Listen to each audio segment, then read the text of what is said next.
Hey, come on, guys. Let's stop yelling at people. But with exceptions being made when a person makes a good play.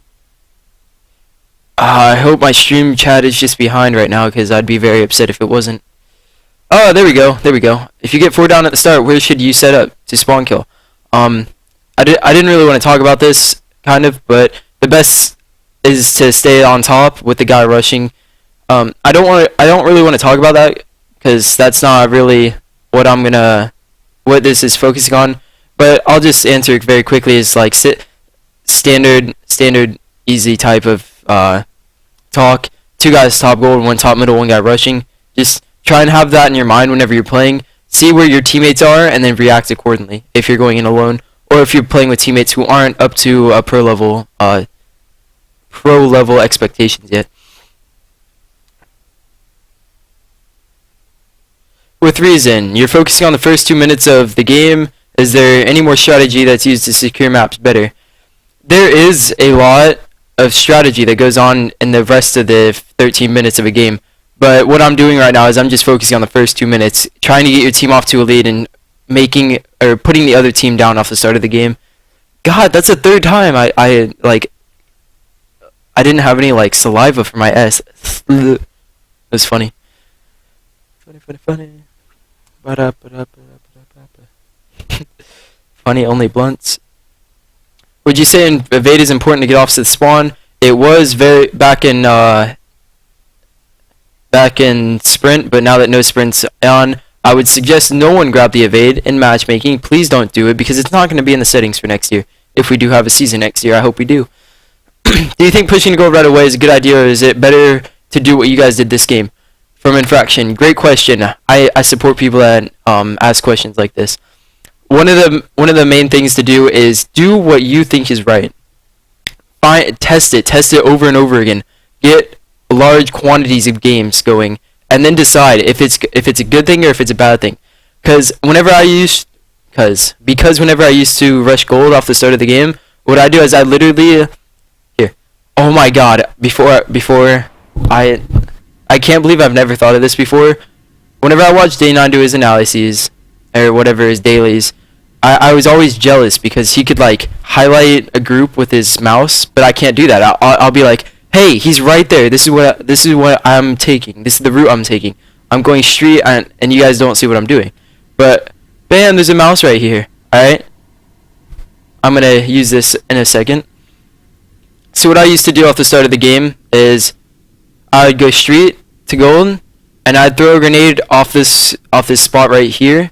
So what it would do is it would land about right here, and doing this would make them sit right here, and then I would have the sniper in gold control while poking out right here, and then we'd have somebody top middle, making sure we have top middle control so I don't get shot in the back, and then having positional advantage. So again, take large quantities of games of opening strats and then test them over and over again. See if it's a good thing to go gold, rush for sniper, or if it's more conservative to sit back and it's a better strategy or not. What do you think about staying on flag at the start and nading the enemy's team landing and putting shots on people top gold? That is a very good strategy. Again, like I was saying earlier, test it out any way you can. See, and then go into theater. Alright, I want you guys to do this too. Go into theater and see if what you did was sufficient enough to allow your teammates to get where they want to go. Especially if you're doing something like sitting on flag. When you're sitting on flag, it's basically a 3-on-4 for the other team because they're not going to shoot at you. Alright. One of the things is you're not going to get shot from here to landing. And if you play your cards right, you're not going to get shot from anywhere else. So and this is a very hard spot to get shot at from landing.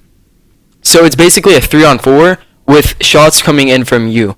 What you've got to do is you've got to see if this is a good strategy. What you got to do? I'm so bad with words, man. I'm so bad. I was very excited about this. Anyway, what you've got to do is you've got to see if what you're doing is sufficient enough to get your team the opening win. See if you can do enough damage to the other team. See if what you do is good enough, I guess. I'm done. I'm done with that. I'm done. Let's take some other questions.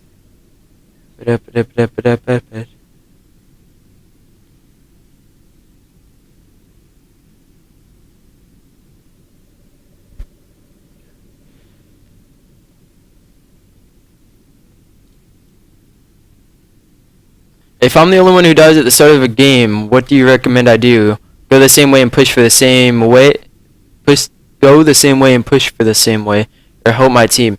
I would say help your team. Focus on where your team is, where the enemy team is, and put yourself in the best position to rain down fire on the other, or to give your team an advantage. I'll say it that way. What would you do with the same situation, noob? In this case, warriors. PJ, just stop at landing and bait the sniper from there. See, I love these types of questions, guys. From those people, you know who you are, who ask good questions like that. What he does. Let's watch this. Very good strategy right here. This is a very, very, very conservative game, where this is letting your teammates do the work. You're providing enough cover for your teammates to, I don't know. This is like, how am I gonna explain this? This is basically like you're doing your part on the team. People like, I'm gonna say Elamite back in 08, when he would win games or win tournaments and stuff, it was because he was always that player that did whatever it took for the team. This is what PJ is doing. He's not really putting shots on people. He's not challenging people. He is controlling a spot on the map. This is a very good strategy if you have a team. I would not recommend doing this or something like this if you didn't have a team, because you don't know what to do after. You don't know what your teammates are doing during. So again, it's all situational, especially if you're playing matchmaking. But with a team, I would definitely advise doing this. And then he just gets in a fight with sniped on top gold. Eventually gets help. 2-on-2 top gold and triple team. Let's go. Alright, last question.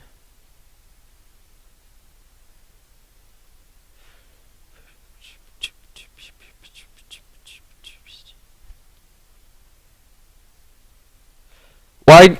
Alright. I would love to Swift Pigeon. Why? Explain why gold is so important, but not today. Alright.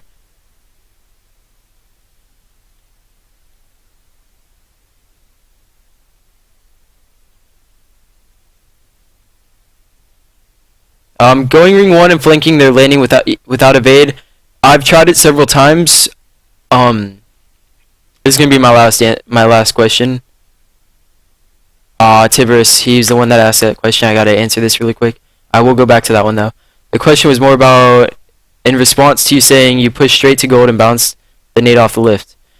You said the grenade bounced and it would force them back down to landing. But what if they just stopped their landing anyway? Then you would have control. What would happen is you would have control of the fight. That is one of the most important factors in Reach, is having control of the jump. I read a word in the chat and I said jump. Control of the fight. You want to be the one that's poking in and out and forcing the opponent to back down. That way you can back down whenever you want. You can ask for help if you need it. Things like that. You gotta have control of the fight, and having the center of the map is one of the ways to do that. That was a good answer. My first good one. Yes! Success! Alright. What do you think about going ring 1 and flanking their landing without evade? Another good question. What I would recommend is you to do it again and again and again. See if it works. See if it doesn't. Again, what I've been talking about this entire time is see if what you're doing is a good strategy. If you don't want to go ring 1 to up their landing if your team's playing a passive style at the start of the game. If you're doing what Dosi is doing right now, oh my god, my voice cracked. If you're doing what Doski's doing, what the other team is doing right now, where they assume one lobby, one flag, and one like street, you don't want to go up to the opponent's landing because you're gonna get destroyed. But again, just focus on what you're doing. Focus on what you can do, and basically see if it works by testing it over and over again. I've always wanted to do what the StarCraft people do, and I can't because it's absolutely boring and dreadful, is to play one game type over and over again. Testing out your starting strat. I actually did this with Straight Rip and Zealot Bomb. I practiced one starting strat versus an AM team. It was so much fun. But test out. I want you guys to do it because I can't do it. But I want you guys to test out starting strats, holding setups, where you should be going, and just the general flow of the map. Find out what that is while playing Halo. I guess that's it. I answered enough of Zealot Slayer.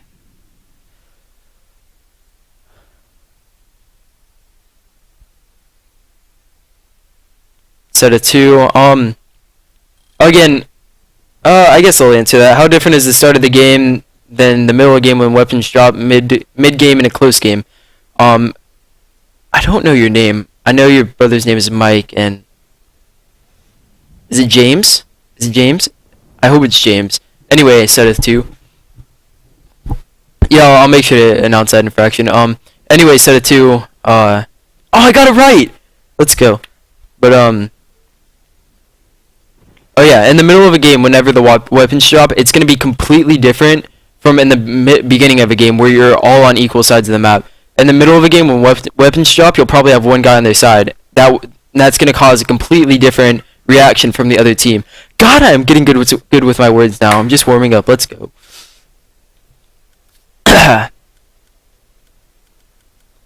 Game 3, King of the Hill on Nexus. Oh, I really want to comment on that. Dash Jerry says, SC2 people seem to change their strats a lot to combat current strats. That doesn't seem to happen a lot in Halo. I was actually talking to Break about this earlier, and I heard this in history class. Excuse me if I'm wrong, but it's a great analysis. Back in the 1500s, I'm thinking. I don't know. It's back a long time ago. Japan was so technically advanced. Couldn't think of that word. So technically advanced with technologically advanced with everything you're doing. But they shut down sales of everything. They shut down imports and exports, so nobody could see what they were doing. Nobody could you get my point. Anyway, so eventually, like, they were on top for so long. But then 100 years later, or 100 to 200 years later, whenever they finally opened up their doors, they were so far behind because the rest of the world was working together. And that's something that Halo doesn't do. StarCraft 2, they work on their strategies over and over again. We just play Halo. We don't really go into this. This is something that we need to start doing. It'll really increase the skill gap between the amateurs, the very, very bad people, and the very good people, the pros right now. I've been talking to Break about this. He advised me to not do any of these, but after talking to him, I got him to change his mind.